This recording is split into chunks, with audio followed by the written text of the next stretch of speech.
Salut, j'espère que tu vas bien. Aujourd'hui, on va se parler du fameux compteur Linky ou comme on peut le voir sur Internet, l'intelligence artificielle au service du futur. Ni plus ni moins. Alors Linky, c'est un petit boîtier que l'on nous a vendu comme le modernisme. Ah oui, attends, c'est trop génial. On ne paye que ce que l'on consomme. C'est pratique et en plus, attends, c'est économique car plus besoin d'envoyer des agents sur le terrain pour relever les compteurs, donc moins de frais sur ma facture d'électricité.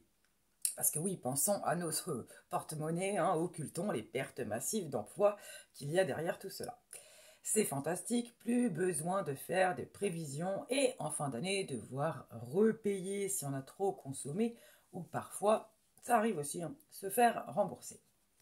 Ce boîtier, c'est une avancée technologique. Ben oui, faut vivre avec son temps, on me dit toujours ça, non? Faut vivre avec ton temps, réactionnaire. Caroline Ingalls sort de ce corps. Eh oui. Sauf que cette intelligence artificielle communique à Enedis toutes les 30 minutes la consommation en temps réel, mais aussi combien il y a de personnes dans la maison et quelles sont leurs habitudes de consommation. À quelle heure on va se réveiller, se doucher, faire à manger ou se coucher. Là de suite, c'est un petit peu moins glamour quand même. Il faut savoir que la société Enedis est en mission par le service public, en mission de modernisation du système électrique français, ce depuis 2010. 2010, donc sous Sarkozy, ce cher président, qui, rappelons-le, nous disait nous irons ensemble vers ce nouvel ordre mondial et personne, je dis bien personne, ne pourra s'y opposer. Alors, mission de modernisation ou appareil de contrôle de la population, car ce boîtier est obligatoire. Oui, il est obligatoire, n'en déplaise à certains. J'ai fait, je ne sais pas combien de recherches, j'ai écouté les avocats, j'ai regardé les textes de loi, machin truc, enfin bref, c'est obligatoire. Ça, c'est indéniable. Ce serait bien pratique alors en cas de crise énergétique. Hein, oui. Pouvoir couper à distance le compteur de Monsieur X qui n'a pas fait son contrôle technique à temps ou réduire la consommation de Monsieur, Mademoiselle, Madame, non, la flaque de couleur, indiscipliné qui veut ses impôts en format papier ou encore celui de Madame XY qui se chauffe au-delà des 19 degrés autorisés ou qui a eu le culot d'arroser 2 fois son potager quand même. Alors oui, donc il est obligatoire, mais certains s'y opposent, comme Patrick Bertreux, maire de Beauvais. Certains s'insurgent car le boîtier a été installé sans consentement pendant l'absence des propriétaires. Certains sont déçus, leur compteur explosant leur facture d'électricité. Certains sont dépourvus face à leurs boîtiers qui se sont enflammés. Certains ont carrément cadenassé leurs anciens compteurs. J'ai vu ça dans le Tarn. Et certains créent des groupes, des associations anti-Linky, certains balancent sa nocivité. Mais bon, alors, si on se parlait un peu juridique, questions légales, obligations, enfin droit, quels sont nos droits, quoi, qu'est-ce qu'on peut faire? Alors, certains peuvent s'y opposer, selon les avocats, tous ceux que j'ai regardés, j'ai regardé pas mal de trucs. Et ce qui ressort, c'est que, petit a, d'un point de vue scientifique, on peut s'y opposer car Linky diffuse des ondes.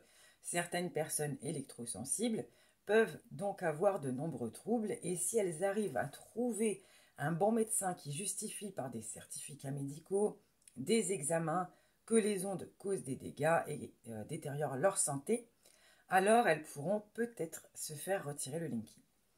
Ensuite, petit b, on peut demander peut-être un retrait car d'un point de vue éthique, on a bien le droit de ne pas vouloir vivre dans une société où l'on peut contrôler nos habitudes, nos données personnelles et qu'on ne veut surtout pas donner de pouvoir au gouvernement qui est en place. Et enfin, petit c, on peut demander un retrait car d'un point de vue juridique, nous avons le droit à la vie privée et familiale. Ce droit est indéniable. Et on a aussi le droit au respect de nos données personnelles, ces fameuses RGPD collectés par Enedis sans notre consentement libre et éclairé qu'ils peuvent revendre ou utiliser à leur guise. Donc ça, on pourra l'utiliser pour justifier éventuellement d'un retrait si l'on n'a pas signé préalablement des conditions générales de vente ou un document RGPD sur leur site ou quoi que ce soit. Voilà. Ensuite, ce qu'il faut savoir, c'est que si on est locataire, clairement, on ne peut rien faire, à part déménager et essayer de trouver un logement dans lequel il n'y a pas de boîtier Linky. Si on est propriétaire et que le boîtier est à l'extérieur, donc il donne sur la rue, on ne peut rien faire non plus, le compteur ne nous appartient pas. Et s'il est disponible sur le trottoir, sur la voirie, l'agent pourra l'installer en toute légalité, puisque le compteur leur appartient en fait, hein, donc ils peuvent le changer 10 000 fois dans l'année s'ils veulent, c'est leur problème, c'est leur propriété du moins, donc ils font ce qu'ils veulent. Si tu es propriétaire et que le compteur est à l'intérieur de chez toi, et là je te parle à l'intérieur de ton domicile, dans ta chambre, dans ton entrée ou quoi, alors tu pourras refuser dans la mesure où personne ne peut rentrer chez toi sans ton accord, c'est ta propriété. Par contre, si le compteur n'est pas à l'intérieur du logement mais à l'extérieur, c'est-à-dire sur ta façade par exemple, mais qu'il faut que tu aies un portail, tu laisses ton portail ouvert, tu vas dans ton potager, et là ton compteur est sur ta façade. C'est à l'intérieur de chez toi, mais le portail est ouvert. Eh bien, c'est arrivé à plusieurs personnes et figure-toi qu'ils n'ont pas réussi à avoir un retrait du compteur. Seulement, ils ont quand même eu le droit à une petite indemnisation. Voilà. Donc, c'est illégal. Clairement, moi, je trouve ça vraiment dégueulasse même. Mais la mission gouvernementale passe avant vos droits. Ça me fait un peu penser, ça fait un peu référence à la loi Laglaise hein, qu'ils sont en train de mettre en place, comme quoi on sera proprio de nos murs, mais plus de notre terrain. Il faudra qu'on paye un loyer indéfiniment jusqu'à la fin de notre vie sur notre terre. C'est magnifique. Ça fait un peu penser aussi à Schwabounet, hein, Klaus Schwab, hein, qui nous disait de toute façon, vous ne posséderez rien et vous serez heureux. Alors, si on refuse le Linky, le relevé de compteur sera facturé 61 €. Néanmoins, cette intelligence artificielle qui devait être gratuite est finalement payante en 2021 à hauteur de 130 €, mais certains se seraient fait rembourser cette somme en 2022. N'ayant pas cette chose à la maison, je ne peux ni affirmer ni infirmer parce que j'ai vu de tout et de rien. Donc voilà, tu me diras si tu en as un, hein, comment ça s'est passé pour toi. Alors maintenant, on va passer aux ondes. Parce que dans ma vidéo précédente, si tu l'as regardée, j'explique que les ondes ont un impact sur notre santé. Donc avec Linky, ça donne quoi? Bon, si on en croit les journalistes, les politiques, les experts, ce boîtier va de 0,8 volts par mètre à 4,4 volts par mètre, bien loin des 87 volts par mètre réglementaires de l'Agence nationale des fréquences, donc tout va bien.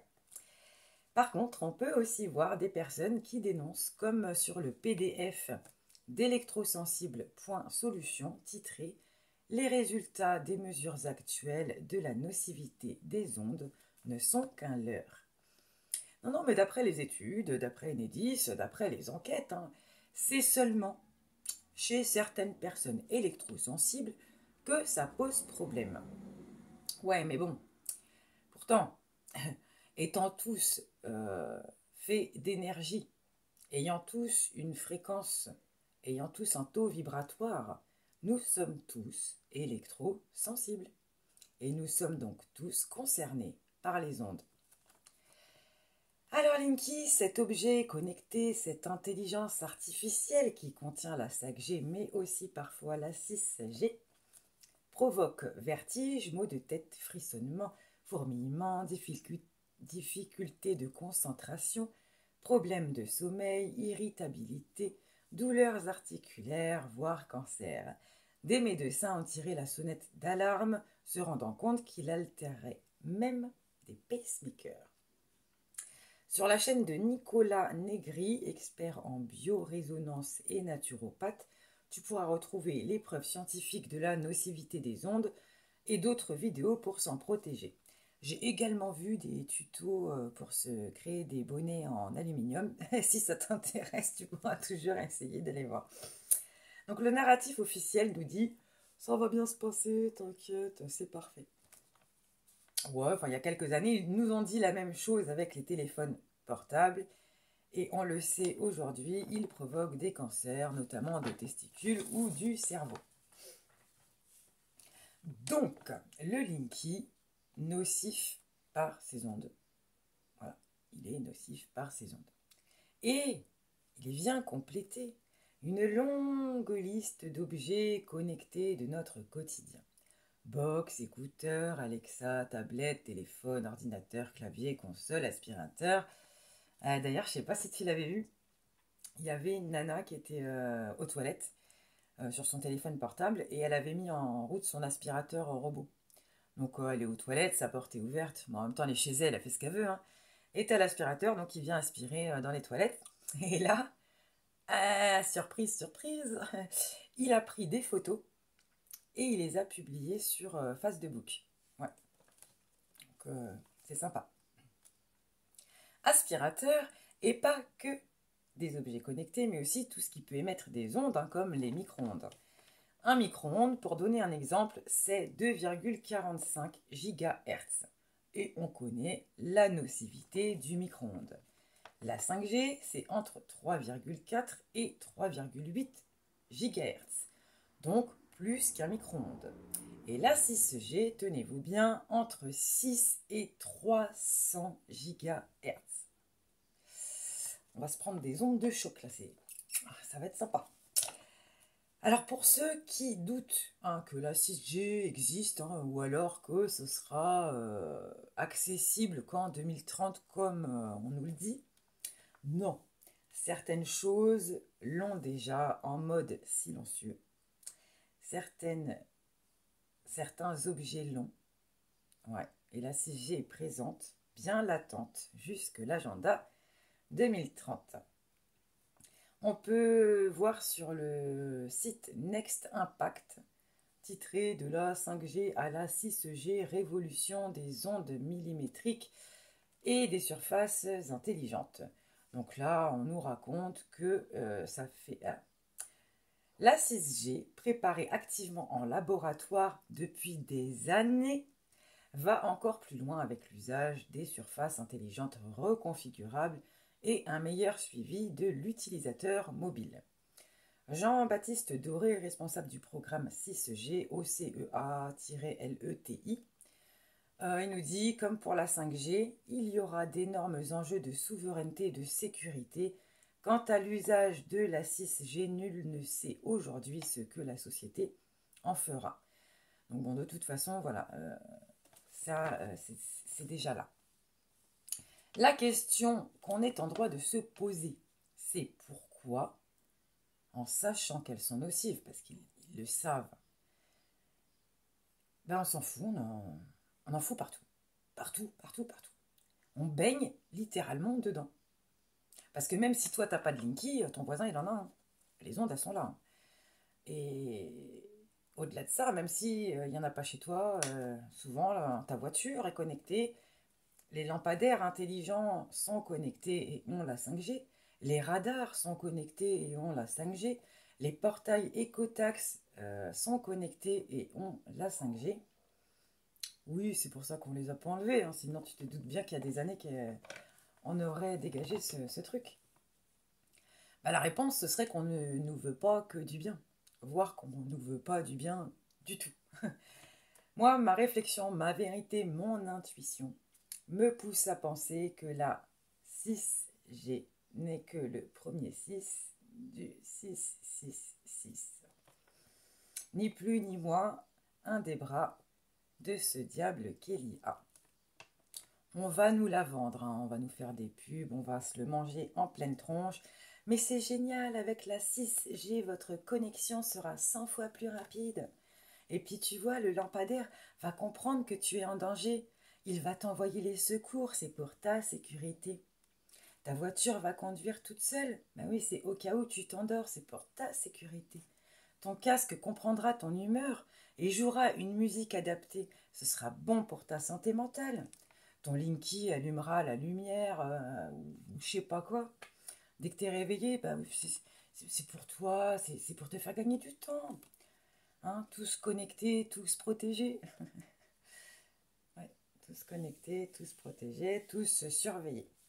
Bah, d'ailleurs, ça va dans le sens du projet de loi de l'activation à distance de nos caméras et micros de téléphone. Oui, mais ils disent que c'est les Schwab aussi qui disent ça. De toute façon, si t'as rien à cacher, t'as rien à craindre. Ouais. Bah ouais, on va nous le vendre, hein, mais moi je dis que le diable s'habille en Prada et que derrière tous les bienfaits qu'on nous vantera, ça va causer de nombreux dégâts. Enfin, voilà. Si tu connaissais pas le compteur Linkiki, ben ça te fait une idée. Puis si t'en as un chez toi, je compatis. Mais même si on n'en a pas chez soi et qu'on a réussi ce combat, faut bien se dire que on n'est pas protégé pour autant parce que la plupart du temps, tout le monde en a un. Je pense que je ne sais pas quel pourcentage de personnes ont un Linky à domicile, mais je pense qu'il y en a beaucoup. Et comme je viens de le dire, au-delà de ce compteur-là, c'est tous ces objets du quotidien qu'il va falloir qu'on s'habitue à un peu lâcher prise là-dessus, parce que sinon on va se faire bouffer. Prochain thème, si tu es un peu sensible, ne regarde pas, ça va parler du projet Neom, et il y a du lourd. Ah ouais, il y a du lourd là, c'est chaud patate. Donc bon, bah je te préviens d'avance, si t'es pas prêt, tu la regretteras pas. Ciao, ciao, bisous.